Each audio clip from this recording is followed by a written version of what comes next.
Atomic Radio Hour, the show that dives into the wreckage that is post-apocalyptic, the post-nuclear podcast. I am your host, Vince, and I'm also here with... your narratively rich host, Declan. And we have a special guest with us today. Hello, my name is Ken. Ken, would you like to tell us a little bit about yourself?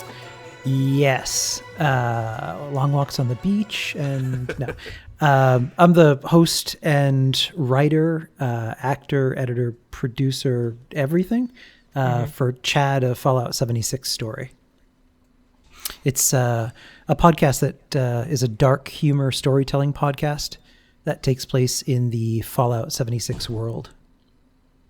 Awesome. Yeah. What I like to do with all of our guests is we just get into some quick, rapid-fire questions just to get a feel. Ooh, we're on the 20 question games again? It's a little more than 20 this time, but yeah. Oh, jeez. So I'm just going to go through. You could take as much time or as little time, and if you want to skip, you can just say next. We'll just run right through them. All right. What's your name? Ken. How old are you? 39. Favorite Fallout and why? Ooh. New Vegas slightly more than Fallout 3. Fallout 3 was my first entry into the series. But New Vegas, the storyline and Robert House and that whole area, I loved the atmosphere. Okay. Lemonade or iced tea? Lemonade. What's your middle initial? N. What's your favorite cereal? Frosted Mini Wheats. Top 5 albums of all time? Ooh. Beatles White Album. Okay. Lordy. For as far as albums, that's actually, there are individual songs I like. Mm-hmm. God. You don't have an album that you could just throw on and just listen to the whole thing? Not really. Okay. Yeah, fair. The Beatles, the White Album is pretty much the only one that I could listen to all the way through, but I end up cherry picking songs from a bunch of different albums. Well, okay, then follow-up question for that one. What's your how do I want to say this? What's the number one way you consume music? iTunes now. It used to be making my own CDs back in the day. And then before that, cassette tapes. Cool. Do you still write in cursive? I do not. I'm trying to think of the last to time know. I even did that. I think it was wedding invitations. I still sign my we all name in learned cursive, it. Yeah, but- that's it. Yeah. It was the most useless thing we ever learned. Yeah. Your favorite color? Blue. Your top 5 movies of all time? Ooh.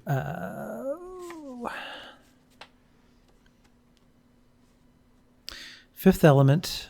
Okay. Ooh, good one. House on Haunted Hill.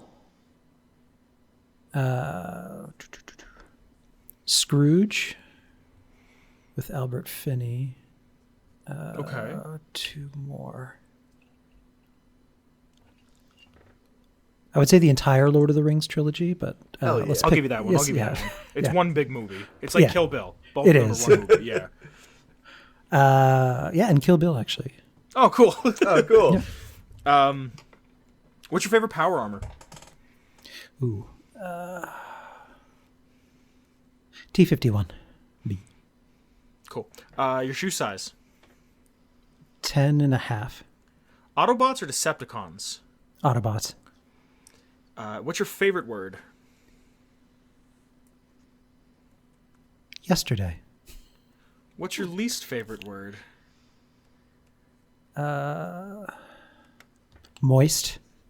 Okay. See, that would have been a great time to say next. Because it's both an answer and a skip. That's a very good point. Why or where or what do you want to see change? In the world? Anywhere. It could be anything. What do you want to see change? Lack of empathy. It's a good one. Okay. Why don't they ever want to talk about it? Empathy? Or just why don't they ever want to talk about it in general? Just it. Yeah. self-interest? Ego? What's your favorite vault? 101. All day. What did What did your grandmother's house smell like? Bacon, pine, and honey. That sounds smells delightful. She, there's a story that goes along with that. You want to tell it? You don't have to if you don't want to. It's a short one. I spent summers with her up on this island off the coast of New Brunswick, Canada. The house had electricity and everything, but that was pretty much it. Mm-hmm. We only got TV in the evenings. Oh, wow. So it was heated with a wood stove. She would make bacon in the morning, so I'd wake up. I could hear the foghorn off the beach and just the smell in the house. It was a great way to spend the summer. Yeah. Yeah. That sounds delightful. Yeah. Is it really humid? Would it be really humid? There? Yeah. Not there. No, it was cold even during the summer. Cool. Are synths people? Yes. Voice protagonist, bad idea or worst idea ever? Worst idea ever. Thank you. Oh my god, thank you. Introducing RPG, scripted. Yeah. Yeah. It's, what's your earliest memory? My great-grandfather dying. Oh, wow. Do you remember how old you were? 3. Wow. Favorite book and or top 10 books or top 5 books? The Illustrated Man by Ray Bradbury. Ooh, top 10 books. That's going to be hard to come up with a list off the top of my head. The Illustrated Man, definitely that. Anything by Ray Bradbury. Stephen King's It is definitely one of my top favorite reads. Anything by Bill Bryson, who's just a hilarious writer. Any of his travel books are just the most amazing travel book reading you could possibly imagine.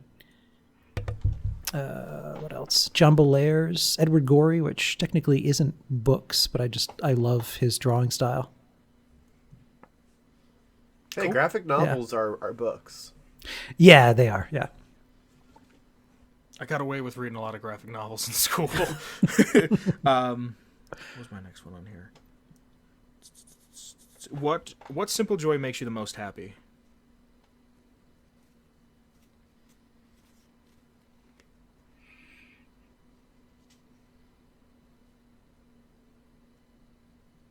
Barefoot in the grass. Ooh, that's satisfying. Yeah. Just reading a book, barefoot in the grass. Yeah. What kind of build do you play in 76? Right now I'm playing melee build, which is the first time I've ever done that. In previous Fallout games, you could actually be a master of all and then just kind of be everything. It was kind of a learning curve playing this game because you can't do that. You have to specialize. But the melee build that I'm doing now is slightly bloodied. So it's really... playing melee is the first time I've ever played that way in a Fallout game. I never had an interest before. Really? So it's been it's kind of fun to kind of get in there and smash things around. Why don't you think you ever had the interest to try it? I love explosive weapons. I really do. Yeah. As the soonest that I could get my hands on a Fat Man is in every version of the game. That's immediately what I would go for. Oh, cool. I just love explosions, which probably says something about my character. But are melee weapons still like super overpowered? They are, depending on your build. Okay. With the right armor, buffs, chems, and even a 3-star bloodied weapon, you can be ridiculously overpowered. But you're essentially a glass cannon. I die a lot. That kind of sucks.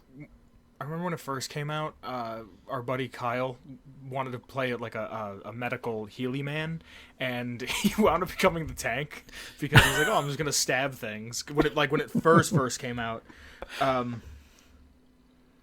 What's your favorite Fallout songs? So like the stuff on the radio. Ooh, that's a good question. It's any of them. I didn't want to put a number on it because all of New Vegas' soundtrack is awesome. All of 3's is, slaps, 4's is all right. You know what I mean? So. Johnny Guitar. Okay. Out of okay. Yeah. I know. But The landscape of New Vegas, a lot of people complained it was empty, the people that maybe don't like that game. But the desolation of it and the mournful sound of that song paired so perfectly with the landscape in a really unique way. I guess a good second choice would have to be Big Iron. That's such a fun, romping song. I love Big Iron. Yeah. What do you edit and record with? Adobe Audition. Oh, nice. Yep. Where do you find inspiration? For the show? For just anything, be it writing, be it the show, anything. A lot of different sources. I own a marketing firm, so I do a lot of creative. Mm-hmm. And there are things that I find inspiration from to create from things that I hear or see or concepts. And a lot of it just kind of goes into this filing cabinet in the back of my head. And I can sometimes find ways to adapt it or make use of it at some point. I've got a question. Yeah. I really enjoy listening to your content, mostly because I really like your voice. It's a very good podcasting voice. Has anyone ever told you that you have a radio voice? Yes. The very first podcast who ever had me on was the Vault Boys, West Virginia, which they're now doing a different show, the Cryptid Cast. And that was the very first feedback that he had for me when he'd listened to the show. Yeah, like your voice is just delightful to listen to. Thank you. It's very calming, yeah. I find that my favorite parts of the episodes are Simon parts. Mm-hmm. Which is ironic because when I first started, my concern is that me just telling the original journal stories, which I'd started out writing just as kind of a goof and shared in Fallout Facebook groups, and people just really loved them and kept resharing them and got a ridiculous amount of reshares and likes. People started suggesting them as a podcast, which I'd never thought of doing or have done before. So I figured I'd give it a go. My greatest concern is that over time, just me narrating would get very static and stale. So I really wanted to build out the world that he was describing with voice actors, which now we've been really blessed to get some really great people to do. How many voices do you do yourself? Just me. Really? I've done acting, but I hate when I do voices. Anytime Really? I try and do them, they're either way over the top or just silly. So the voice of Simon is pretty much my default voice. A lot of the other people on our cast, especially Alexander Luther, who does the voice of Chad, is British, but you would never ever know. Wow. Like hearing his actual voice is kind of jarring. That's very considering it took him 3 weeks of practicing to find that voice, and we tried a bunch of different options before finally getting it. And as soon as he sent me a sample of that one, I was like, nope, that's it, perfect. Wow. That's awesome. Who does the voice of Punch? Oh, that's Christian Moore. Yeah, he's been on our cast for quite a while, and does the voice of the Mr. Handies, which I think he does a really wonderful. Oh, yeah, wow. he does a damn good job of getting the way that they speak. The cadence, definitely. I've wanted to add a super mutant companion for a while now, and Punch and Moose will have an interesting arc together. Become really cool. Because they're kind of two peas in a pod. They kind of get each other. Yeah. They're going to open up a bar and I love that. actually make Wasteland brews. That's awesome. Yeah. So, okay, let me ask you this then, since they've changed everything, and now, to me it seems like they just don't care about the past canon, but how do you feel about these super mutants on the East Coast that are a little more intelligent than, like, I get we're going to get the anomaly every once in a while, like Fox, but the West Coast where they were breeding quote-unquote, like, pure mutants, to now where they're mutants, but they have the radiation and they have everything else that fuses together and then makes these non-pure mutants. How do you feel? Well, I don't even know the merchant's name that walks around with the cow. Like, he's an intelligent mutant. Like, how Graham, do you feel about yeah. that? Yes. Yeah, we have Mark, who's on our. He voiced and did the perfect imitation of Graham in one of our minisodes. I like him as a character. I do not think that Super Mutant should have been in this game. And I know they invented a kind of a whatever story about experiments at West Tech, but I didn't think it was needed or necessary. That using them in Fallout 76 kind of bothers me, to be honest with you. Yeah, and that was a big thing for, like, the Brotherhood bothers the hell out of me. Super Mutants bother the hell out of me. Now, we actually talked about it on I think, the most recent episode, but since you played all the time, is there a jet in 76? There is not. Right. Which is, so they left that out. Which is the one thing I know. Which is the one thing that they did right, and everything else are like, yeah, whatever. Let's here's NCR Ranger armor. Here's whatever. Let's jeopardize the canon in every way, except for the one way. If they do an E3 thing and they're like, hey, none of this is canon, or like X, Y, and Z is canon, but like everything in Wastelanders is, but nothing else is. Fine, whatever. Give me just a little bit, but like. You can't sit there and tell me that Maxon was on the East Coast. Do you know what I would love? And I really don't think, because Bethesda is really shit at telling stories.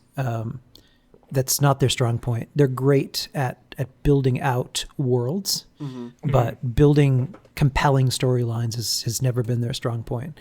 I would love if it's something as simple as this is all a simulation. Which is why the clocks never change. It's always the same goddamn day in October. Everything kind of stays static and the same. That would be great. I would like to see a revised like Fallout Bible. Yeah. No. Not revised, but no. This is what we are considering canon source. We have the one thing that's sacrosanct. Let's leave it that way. Because it's just, you know what, like, I'm just upset that I learned all these things, and now I have to, like, relearn all these things. Like, it just... Yeah. For the like the Ranger armor. Like, why does that have to be in the game? Like, it that doesn't happen for another 60 years? Well, technically, the excuse is... I mean, the pieces of it existed pre-war, so I guess it's kind of plausible. But it's so specifically linked to one game, it just doesn't... I don't know. It just doesn't make sense. It just rubs. Yeah. I have more of a problem with the Mechanist outfit, which is just... Yeah. You know, I never even thought of that. See, I thought that was a little more... You could give a little more way with that because the game happens around Halloween, so the that's a stores fair might have point. had Mechanist... Like, you know what I mean? Because you could find Grognak stuff, and you could pay for the Silver Shroud, and you can pay for... the hell's his name? Manta Man. Yeah. And the Inspector and a bunch of other ones you had never heard about before. Yeah. And every time I think of the Spectre, I just think of the Silk Spectre from Watchmen. So hold on, before we just rip this game apart, I'm kind of like relieved to hear that you write a show about this game, and even you are upset with it. I'm not entirely upset. If I was, I wouldn't be able to play it every day. I guess really the community aspect of the game and being able to play with friends, it is fun to play on a daily basis. If you play by yourself or you're not interested in playing with others, if you have social anxiety, if you're not really interested in building communities or getting involved with a player faction, this is not the game for you, because there's simply not enough in it to keep you going until maybe Wastelanders. Only because there is a lot of interesting stuff to read. There's some great backstories if you follow holotapes and kind of find out what happened at specific locations. Enola Walker's, her story is kind of an interesting one. The stuff that happened at the Charlestown Dam and all that stuff is kind of great backstory, but you really have to work to focus to kind of put the pieces together. because you're not really compelled forward by a character that is just an NPC, but it becomes a companion or someone that you can become attached to that you want to put the story together. You're just kind of going around reading notes like you're playing Myst. Wow. Just trying to figure out. It's like old school, like, oh, here's another note. Ooh. I hadn't even considered it to be like that, but like now that you frame it like that, dang. Yeah. That was my number one thing. When it first came out, people would ask me, like people that I was friends with, would be like, "Is it good? Is it a game I should get? Is it anything like 3 or New Vegas or 4?" And I was like, if you like the game, you'll like it, but you have to like reading terminals, and that's the whole thing. Yep, exactly. I don't know, man. Declan, do you have any questions before we jump into the other questions? the 20 questions. I don't have any 20 questions. I have more like questions about the show, so if we want to move more in that direction. Yeah, I mean that's what I'm saying. If you wanted to ask any just general stuff before we jump into that. I was going to ask where you got your inspiration for your particular characters. Like, are they people that you know? Are they people that you met online? Are they people that you, like, wish had been in the game as characters? Like, what was your thought process for developing these characters? I have the same question written down, Declan. Really? Yeah. The answer to that is yes. I love that. They're kind of all of the above. So I'll tell you bit by bit where they came from. Cool. Chad, the way that the whole show concept was born is I was playing with some friends in 76 one night, and we were inside one of the schools, and we'd had more than a few drinks, and we're just kind of reminiscing about how not enjoyable the school experience was. And it reminded me of a bully from school who just happened to be named Chad. And then the 4 other people in the group all either had known a bully named Chad or had a stepfather named Chad or like some asshole at work named Chad. They're just a universal breed of just boo. Yeah, There's a reason that there's such a meme around Chad because it's anyone who's named that has a very particular personality that is highly unlikable. That we have at least digested. Or not to say that all Chads are bad. No, I'm sure there's a good one. I'm trying to think of a famous single Chad, good one. But no. Chad Kroger from Nickelback. He's It's the first one that came to mind. every time you say that, a fairy dies. Oh shit! I'm next. Ring that down. So that's kind of where that character came from. I started to think about what would happen if, unlike school, where you have a definitive end, like as soon as school's done, you graduate, you walk out the doors, and you never have to worry or see those people ever again. You can kind of move on with your life. You're in this scenario, though, that person kind of doggedly pursues you across the wasteland and never stops making your life really difficult. And that's kind of where the whole conflict between the two of them was born. Since then, it's become a lot more complex. Yeah. And as the show goes on, there's going to be a massive change that's going to reframe what their interaction has really been about, which I really don't want to spoil. But there's a really interesting arc, partly of which, because you guys are really into lore, you're really gonna love. Oh, awesome. Oh, good. So that's where Chad came from. Susie and her possessed little doll, Ella. Yes. I love them. I do too. And I think the reason that she's become so beloved, even though she's really twisted and homicidal, those characters came to me in a dream. Where I visualized this little ghoul at this lemonade stand, just handing out lemonade that's tainted in instant death. I thought that was so funny. Yeah, and then she just kind of, picks people's pockets, drags their bodies into the bushes, and waits for the next victim. But yeah, that that's where she came from.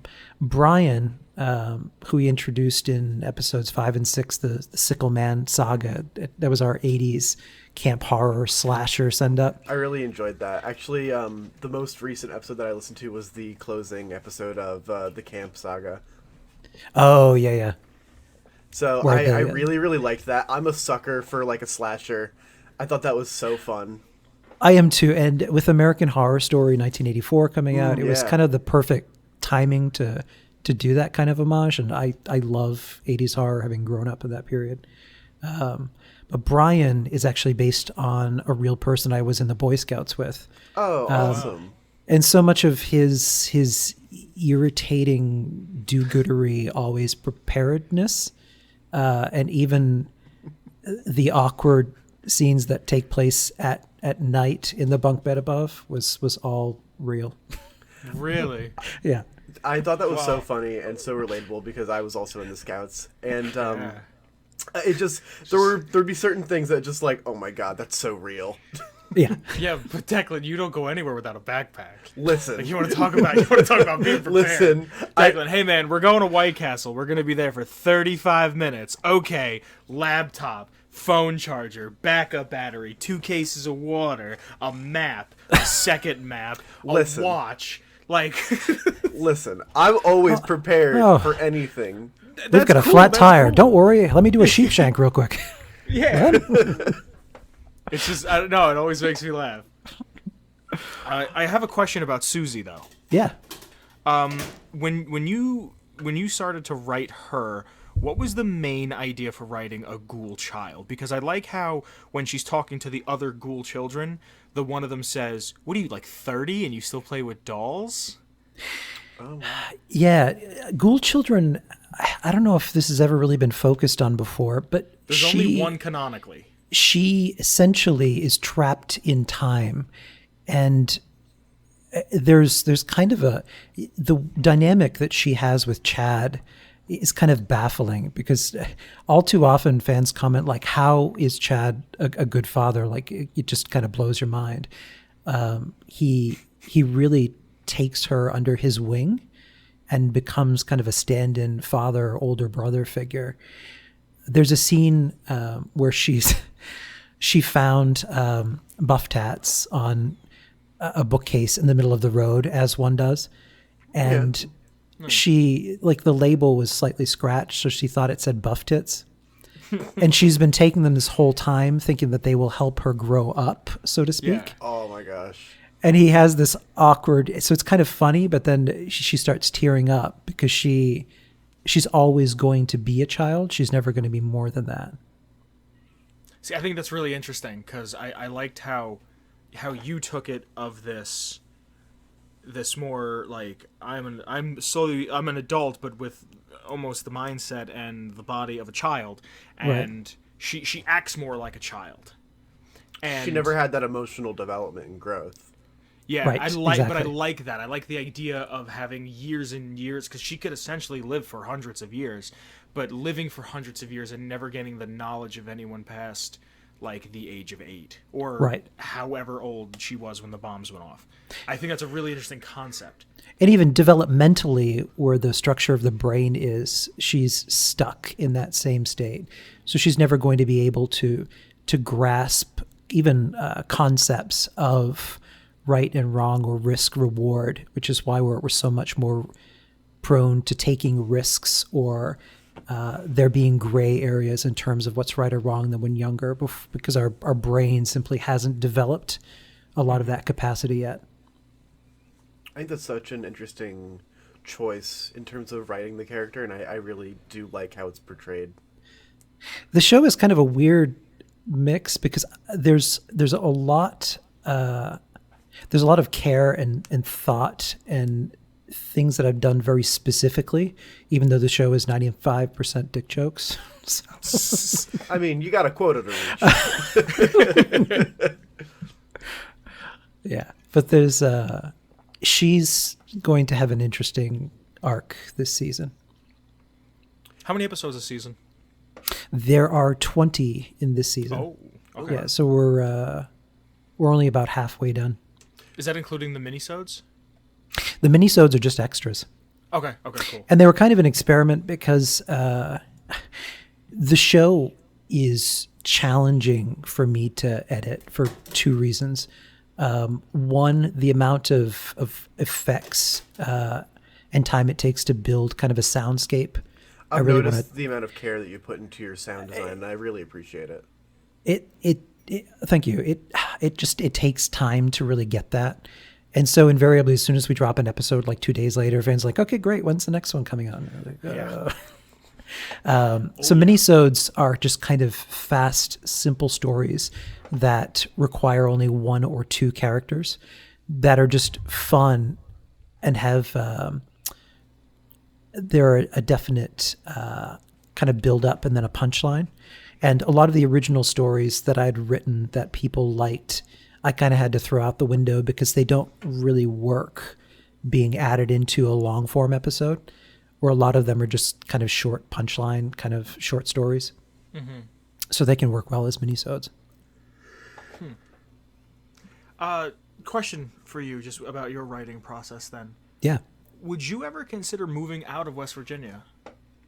I'm not saying you have to go far, like let's go to Florida, but would you consider maybe like going slightly into like Pennsylvania? Would you consider kind of moving outside of the parameters of the map given to you, just to see if you could, just to flex your own creative muscle and see like, hey, like how much different could a mile out of the state be? Not that you have to create this entire city with an economy and this and that, but just to kind of ponder on what something else could be that's close to that.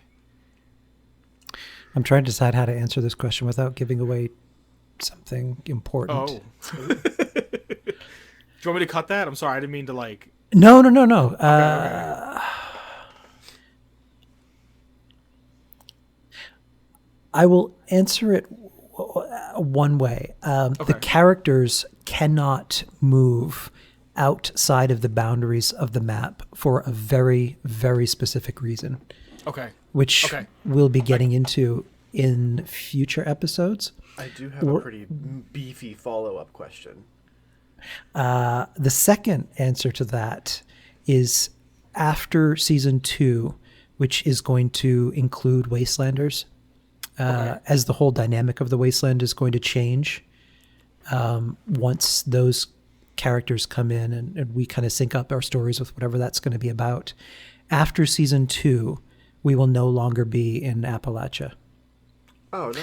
Oh, wow. There is a vehicle, a method that is already existing in the game that is just kind of a throwaway Easter egg that I'm going to use to tell much bigger stories that fans that hate 76 will really, really love where we go after that.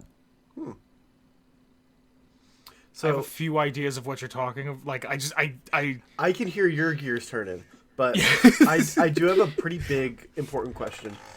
And it's the one that has been on my mind since I started the show.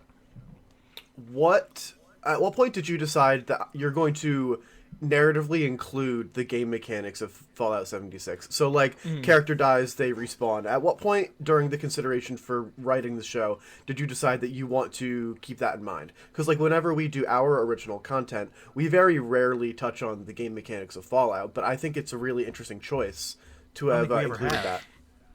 That's always been there from the original stories that I'd written, that I'd shared in the Fallout groups.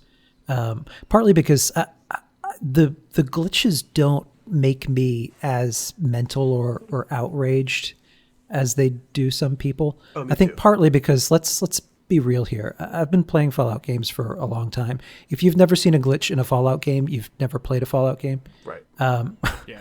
So I mean, who hasn't seen, floating heads and exploding, disassembling suits, or where you're rotating across the canvas at 360 degrees? I mean, even to this day, New Vegas is still kind of a wild wasteland, even without the perk. Of course. Retreat. So the Doc Mitchell's head going all the way around. Yeah. Well, Very one Exorcist. of the first... sorry, go on. But I wanted to also put these in the perspective of a character who's stepping out of the vault, and none of this makes sense. Buildings kind of just don't go together correctly. They float in the air, which makes no sense. Death has no consequences. That one is the major plot point of this entire season. There's a reason that there is no death in Appalachia right now for vault dwellers, but there is for everything else. And that plot point is where that goes. At the end of that, if you guys have me back, you'll probably want to talk about it, because what we're doing is going to be kind of unique, and I think it's going to be a cool story to tell. Cool. Is everything written already? Yes. How much improv do you allow? How much improv do you allow your actors? Very little. They have suggestions or stuff that I'll build into the script. They know their characters really well, so if there are things ideas that they have, things that they know their character will say, or funny scenes that they have in mind, we have kind of a master list of just nonsense that they just keep adding stuff to, and I'll cherry pick from it and add it into episodes. But everything is scripted out.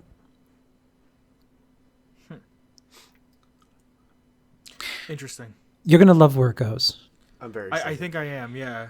Yeah. Because I'm thinking of where it can go. Because I just want to say it, but I'm not going to say it while we're recording. Because I have a feeling I have two ideas of where you're going to take it, and just based off what you've just told me now, and I'm very excited either way. So well, let me ask you this then. Here's my one thing. Last night when you jumped in the Discord, we were talking a little bit about the Battle Royale feature that they added. Yes. Did you play it at all? I did. How far did you get into it? I think level 30. That's about where I stopped too. Yeah, I mean, it was fun to do with friends, just as something nonsense to do against other players. What ruins that, though, is really cheaters and hackers who just kind of break the point of it. And I think that's one of the reasons that I get tired. I think I had an evening where it was 5 times in a row there was just someone glitching, teleporting across the map, and someone else who was like floating in the air, and I was like, yeah, screw this isn't worth the effort.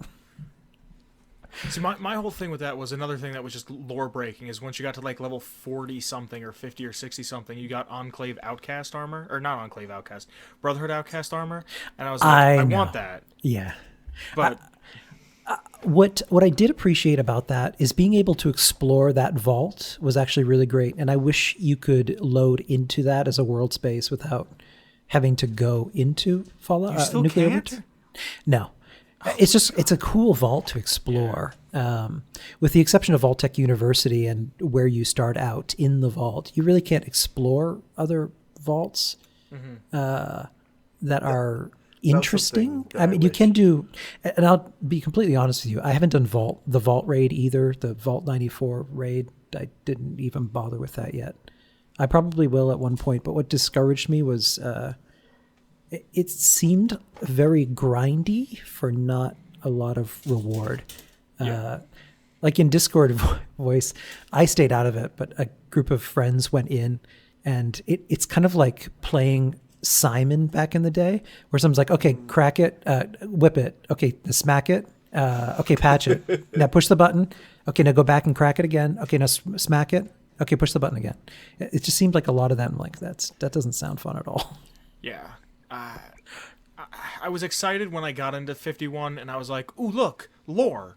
And I just started reading things and trying to open terminals, and then someone leaked it to me that once you hit 100, you get to go to the one room, and you find out that Braun had some tie to this, and then if you hit 101, you get something special, and then I think it caps out at like 110 or 120 when you get like the last holotape, and it was just like, this is really, really cool, but my whole thing is, if I'm a vault dweller and the whole gist of it is supposed to be you're a vault dweller that is from this vault, because that's how I interpreted it, that it was you playing as a separate character from the character that you play, and that you're playing a different Vault Dweller from Vault 51. Why am I exploring the destroyed West Virginia? I don't know what that looks like yet. I should only be exploring pristine West Virginia. Right. And I don't know. I didn't listen to the logs, but like I assumed it had something to do with the same type of what the hell are they called? The Tranquility Lane pods. Right. You know what I mean? Like, I only assume that it had something to do with those same pods, that I'm living in some sort of a simulation. But, I don't know. It takes forever to level up, and then when you level up, it's not even worth it. And if you level up, like, the wrong way and you get, like, the wrong perks, then they just say, make a new character. There's a learning curve to this game. Like, my first character is just kind of a mess. I did the same thing that I always do. I was just kind of a junk hoarding explosive build. Yeah. Or I just gotta get everything, and then they nerfed TSE shotguns so that character became significantly less powered. But on my second playthrough, I actually planned out my build. Is it Nuke Dragons or Nuka Dragons? They have a great character planner there that I highly recommend. You can actually plan out your build. It'll tell you level by level what perks to pick. So you can start out from scratch, because after that, once you get to level 50, if you decide to change, it becomes too challenging to do, because you can only move a special point each level after that. Oh, really? Yeah, so you can respec, but it'll take time. So hold on. What's I gotta do this math quick. What's 15 times 50? So by the end of that, you have 750 points, or no? You only get... Yeah, 750. I don't know. I liked the idea of the cards, and then it just kind of, like... Kind of went off the rails. Like, I don't know. It just didn't feel like it fit well. We make fun of and use of the perk cards in the show, at least for our purposes anyway. They're enteric coded cards that work kind of like BioShock plasmids. Yeah. Where early on, Jake accidentally makes Simon a cannibal by gifting that ability to him. But they don't really know how to control those cards. We're gonna have some more fun with cards coming up. But there's a really like card. your take on the cards in the show. I was trying really hard to take some of the game mechanics and make sense of them in some fashion, and in some instances fix plot holes or inconsistencies in a way that would kind of make sense. I will say that we do have an actor who is going to be voicing Stanislaus Braun this season. Oh, cool. Really? Yep. Cool. That's cool. Yep. I want to talk about cannibalism for a little bit. Nice. Yes. How integral was it when you were coming up with this idea that you were like, Simon is a cannibal, Jake is a cannibal? Like, was it the first thing you thought of, or was it something that kind of worked its way into it and then... No, it worked its way into it. I needed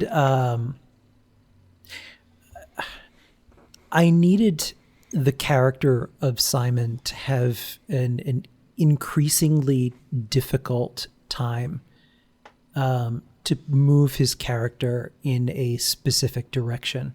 So strife and being unable to control something beyond just the external threats. I needed there to be an internal threat, a struggle within himself that's going to force him to do something as we get a little further on this season. But it also allowed me to sideline the character of Jake for a little bit and send him somewhere while Simon was struggling with this. Simon basically eats and kills Jake.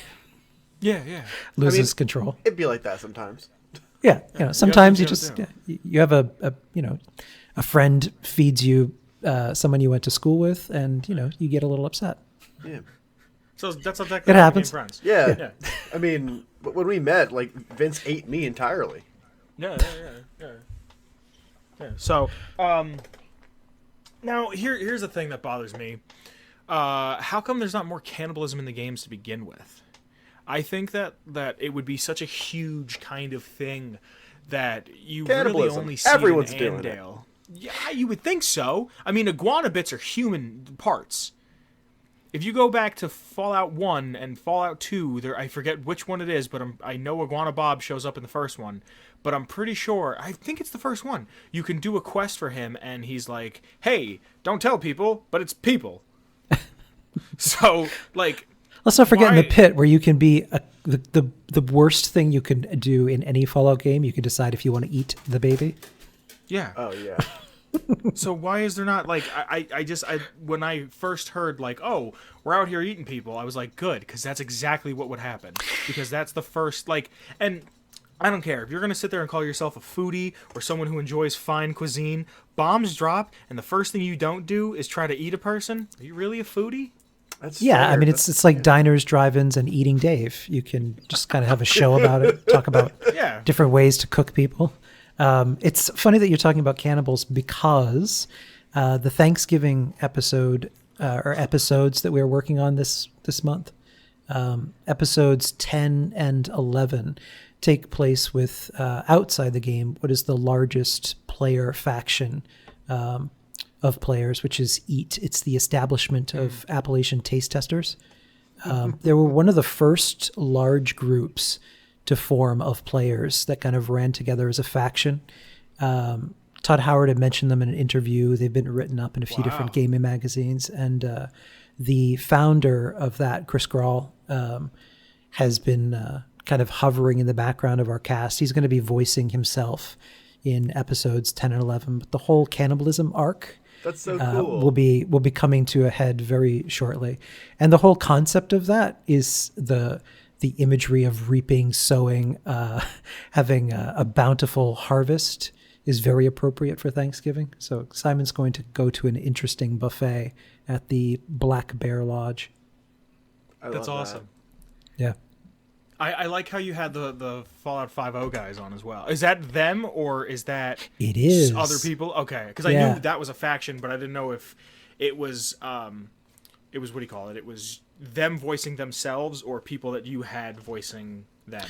Yeah, that's Ray and Lucy Middleton are leaders of the Fallout 5 and in game they're Commander Connor Johns and the Scald is what she's called, but they voice themselves in the Sickleman episodes. That's awesome. And then also the character of Isaac Hawkins also was voiced by himself.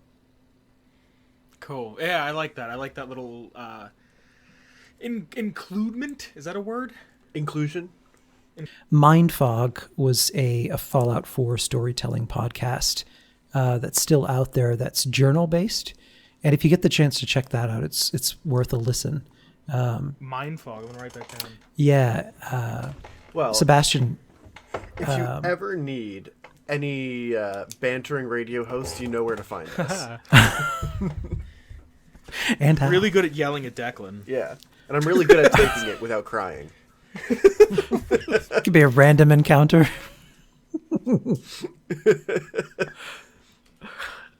But yeah, the writer narrator of those is also going to pop on. But I wanted to try and do something that would bring some of the, let's face it, the saving grace of this game has been content creators. And I think a lot of the factions that work really, really hard, like the Fallout 5 and EAT, and some of the other groups that really work to keep their players engaged and doing quests that they script is really what keeps the game going. Oh, that's neat. I didn't even think of that. Yeah. That's what the Fallout 5 does. They actually have a really interesting writing process. They script out story arcs, so they create scenarios in game and cross over with raider factions, also enclave factions, to create these scenarios in game. It's all role playing, but it's really, really great stuff. That's so cool. Yeah. See, that's the thing that I think that they should have added is like clans. So it's not just like I'm part of this, and you say it like when you see someone on the map, it's like EAT or it's 5 and you can see like okay, that guy's part of that. Like he's in it. Like you have to like how World of Warcraft has guilds, where you can like be accepted into a guild. I think that's something that the game is trying to be an MMO light, but there's no MMO features. I think the ship has sailed on that. It could have been that at one point in time, and it probably should have been from the beginning. But I think this game was an experiment for Bethesda to get into something they've not really done before. And I think the experiment was a failure, which is why they're introducing Wastelanders and going back in a more familiar direction. Yeah, I definitely agree with you on that front. Because even if you look at the way things are now in the early days with having comms constantly on, you could connect with players and meet friends and connect with random people. Now that's kind of been disabled and you can't really do that anymore without effort. The game is kind of quieter. Also, having private servers will just silo people. So a lot of people just kind of go do their own thing as opposed to interacting. The other thing that kind of messed things up is just trolls who just kind of raid and make the gaming experience less fun for people. Yeah. And that was a thing that, like, when we started playing, when, like, the first month it came out, I remember being, like, I had that urge. I was a Call of Duty kid back in the day in, like, middle school and high school. Yeah. And it was one of those things that you just bought because everybody else bought it.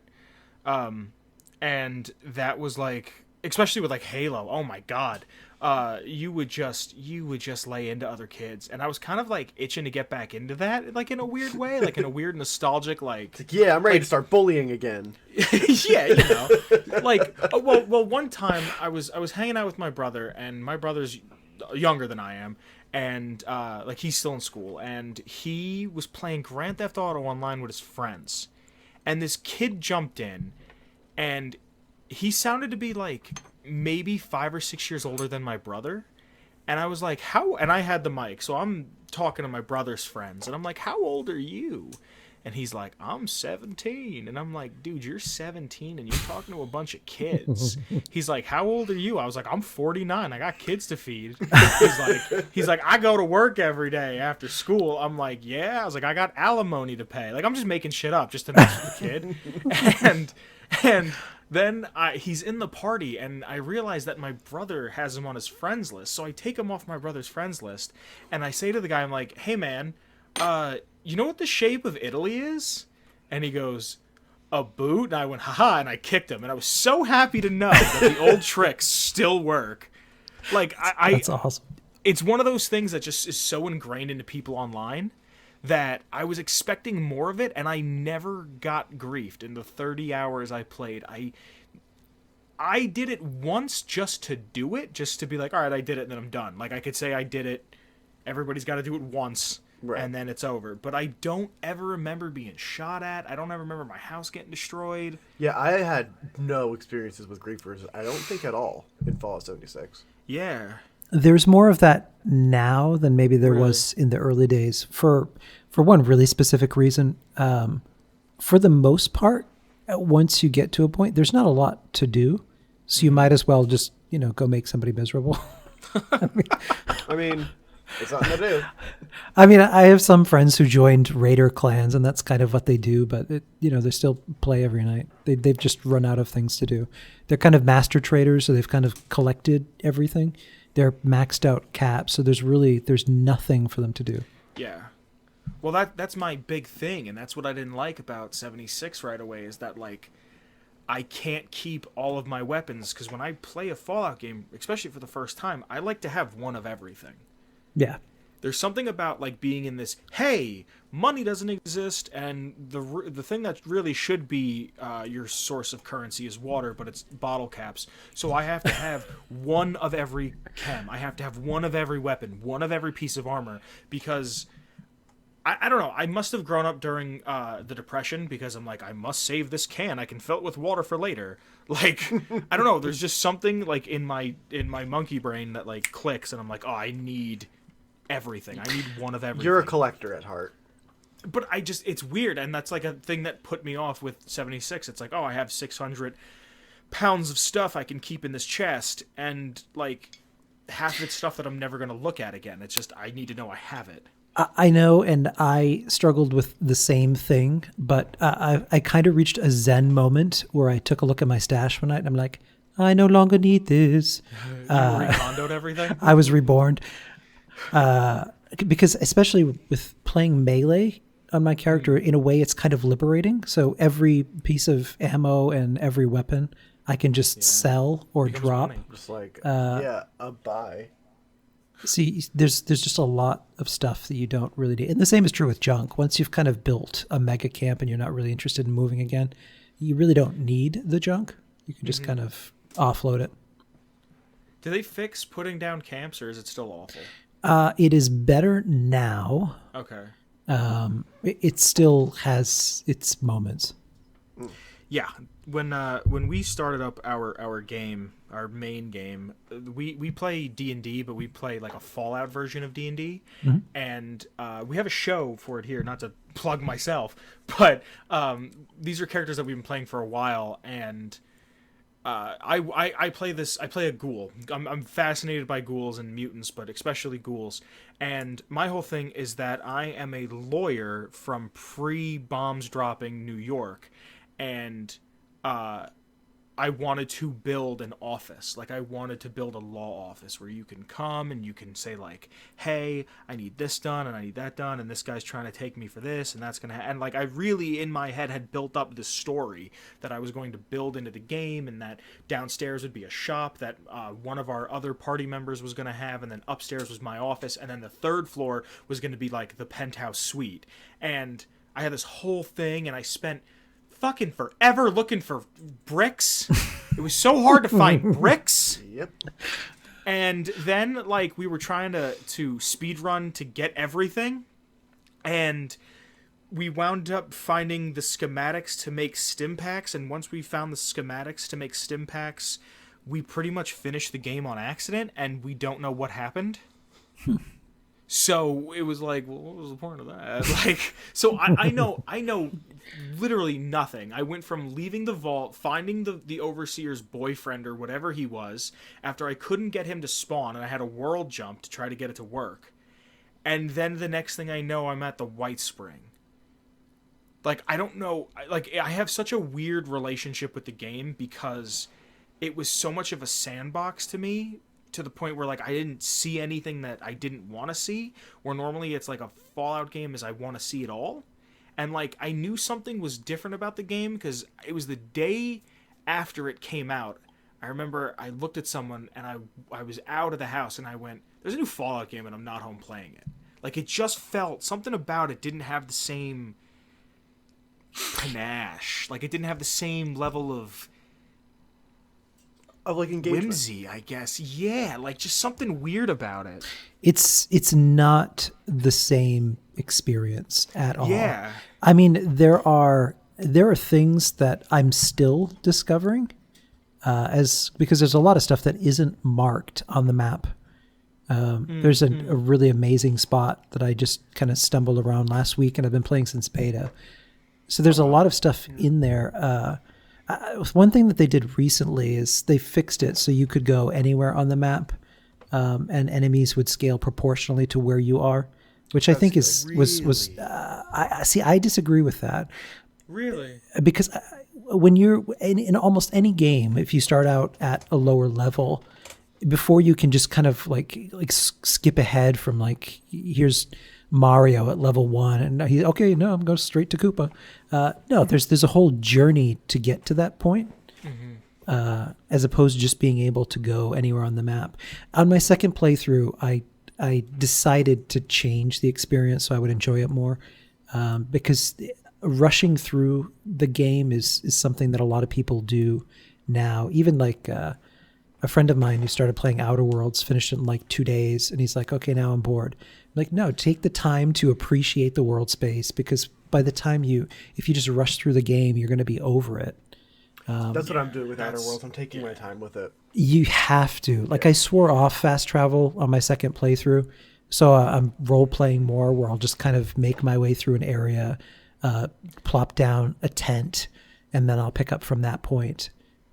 Because otherwise, just kind of fast traveling around, you miss a lot of the random encounters, for one thing. Yeah. And then you also miss a lot of the random spots and Easter eggs that you can kind of stumble across. I get this weird sense of anxiety when I play a game that's a big game, like especially now that I'm playing Outer Worlds, but like with 76, where if I don't fast travel, I'm just running constantly, and in the back of my head I'm like, you could be doing the dishes or washing your laundry, and you're running through this area that you've already been through for 40 times. We had early on, I'd created a faction that was kind of like the Crimson Caravan Company. It was the Appalachia Trading Company. And we did events where we would have a specific mission, and we would set out in caravan formation walking. That's cool. So we kind of walked like Graham around the map to different points, and we'd set up a camp. We'd sit around and tell stories in front of the fire. That was kind of an enjoyable experience. That sounds so fun. Yeah. But again, it's that you're playing with people. That's exactly it. You can't do that by yourself. If I was playing with, like, okay, I have 3 friends that just started getting back into Grand Theft Auto Online. And I'm not a bit. I don't really like that game. I don't really like GTA 5 all that much. I like the older ones, not so much this one. But just to do something with other people, I was like, I'll stop playing Outer Worlds to play with you guys.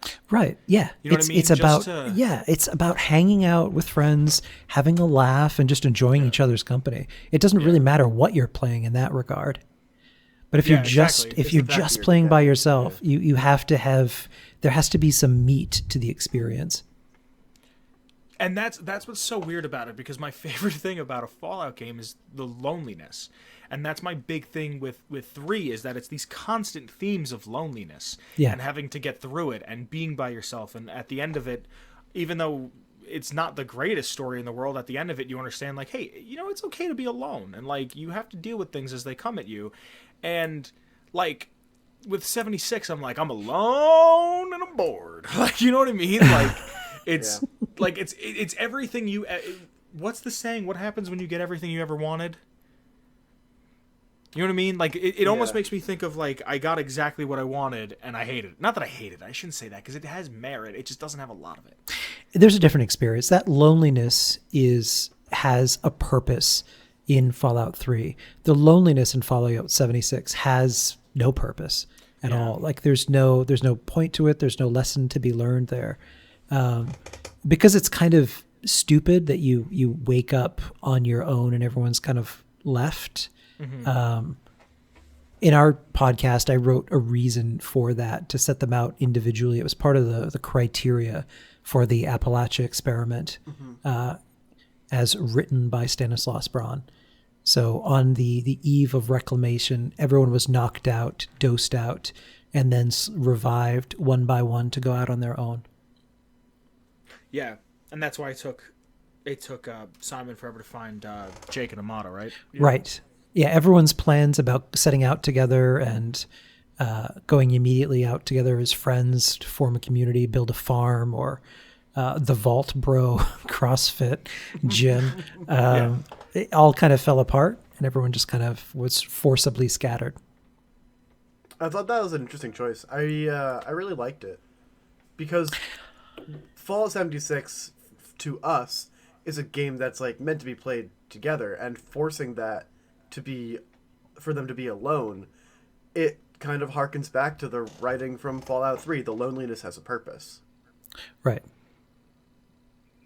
In our instance, it was given a purpose because I found it had none in this game. So the reason that they were sent out individually will tie back in with kind of the plot for this season. And part of it goes way back to Fallout 3 in what is described as the conditions of Vault 76 and what the experiment would be. Really? Well, cool.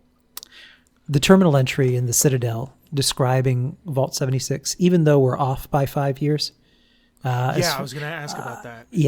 In our purposes, I tied it back into what happened in the Enclave bunker at the White Spring, which someone put together all of the holotapes and messages once you actually get into the Enclave bunker on YouTube. And it's actually worth a listen to because it's in chronological order. What happens in there is actually more exciting of a plot line and is more dramatic than even the one that you experience. When you actually see what happened, there's tons of really great lore there. That could be its own kind of podcast, or someone should do as like a one-off kind of special because it's really brilliantly constructed and written. Basically, you find out that everything that you step out into, the reason that everything has gone to complete shit was because of the Enclave. The Liberators were reactivated by the Enclave. Creation of the Scorched and the Scorched Beasts, that was all Enclave. All designed to increase the DEFCON status. So basically they ended up killing everybody in Appalachia just to be able to regain control of the silos. There's a ton of backstory that goes into that, but yeah, go ahead. Sorry? Oh, in our purposes, the Overseer did get out through an Overseer tunnel and get out into the surrounding area and saw the hellscape that it had become and ended up sabotaging the door, which permanently broke the chronometers on all of the Pip-Boys, which is why they're frozen on one date. I don't know if Bethesda will ever explain that, but it bothered me enough that I needed to create a scenario. So she was the one that actually let them leave 5 years later, hoping that by then things would have settled down a little bit. Wow. That's explained in game? Oh, no, that's in our podcast. Yeah. Okay, I was going to say, because okay, that's something I had written down. I don't know what happened to it. I wanted to congratulate you on actually giving the game story. Yeah. Thank you. But no, in everything that's inside of the White Springs, does it just totally negate the oil rig from Fallout 2? Yeah, right? They made it seem like this is the base of operations for the Enclave, and it's like, well, what happened to the oil rig? What happened to Frank Horrigan? What happened to what the hell's his name? President Nixon? No, Richardson? Richardson? Yeah. Actually, what happened? There's all of that is actually explained, but it's not explained well. They did a really crap job of because the storyline of why things are the way they are and what happened in the Enclave bunker is really, really fragmented. You don't get a satisfying explanation of that. I think they did a really garbage job of putting it. The answer's in there. It's explained why that is. Basically, it comes down to, I'm trying to remember now because it's been a while since I listened to the video.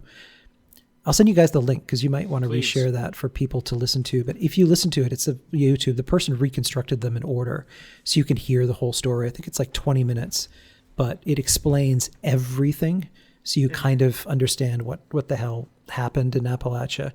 Was it the Commerce Secretary or the Secretary of State? Anyway, he's the one that got into the bunker and then just kind of wrecked everything.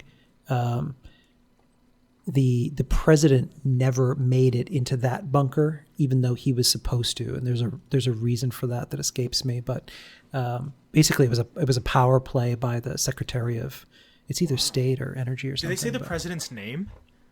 I believe they do. Oh God, I gotta know, because that's one thing that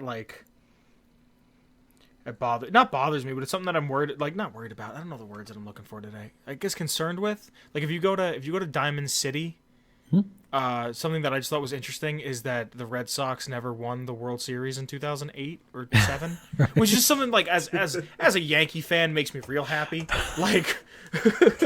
But what kind of hell universe is this? No, it's there was a lot of potential that was there, and I didn't want to make this just a let's bash 76 again episode. Because we do it enough. Yeah, and it's to the point of just exhaustion. I know. I wanted to make lemons or lemonade out of lemons. You didn't put the rat poison in, did you? No, I did not. Yeah. You made gallons of lemonade. But we've even people who hated 76 have been enjoying the show, if for no other reason that they feel like they can relate to it more, and there are characters that they care about where they were given none. Yes, exactly. Like when Simon was in the Atom Shop, and he's like, "Wait, 2,400? Really?" like even like it's just the little jabs. Yeah, there's a Yeah. lot of that in there. Like even the backpack talking about the nonsense. One Yeah, of one of the Ghoul kids is complaining like, why do we even need these? These doing all of this grinding to get a backpack doesn't make any sense. And my retort is simply, there's nothing else to do here. So. I had that written down. I wanted to talk to you about that. Yeah, I don't know. It exists. It's just. And again, this comes down to the fact that they cannot tell stories, because in every single instance of an event that was created or added on or seasonal content, there was an opportunity for them to do something cool that just ended up falling flat. The Fastnacht event is by far the most beloved event that has ever been in the game, and they haven't given us more of that experience. I was kind of waiting for like 4th of July, where we would have to do some kind of a parade that would bring everyone on a server together to do something like Fastnacht, where you had to get together as a group and you go on this kind of parade. And that's what people loved about that event. Yeah. The other events that we had, Meat Week is kind of, okay, let's all scatter on the map and just kill a bunch of stuff and go to a barbecue. Even the trick-or-treat event, which I'm currently doing now, is fun, because you get to just basically blow up the White Spring. But a better experience that would have created more community would be to do something where you have to go trick-or-treating to other people's houses, which forces you to kind of go explore, check out other people's bases. That'd be cool, yeah. That would have been because really neat. that was essentially the concept behind the vending machines, is just to get people to check out each other's houses. But they've kind of wrecked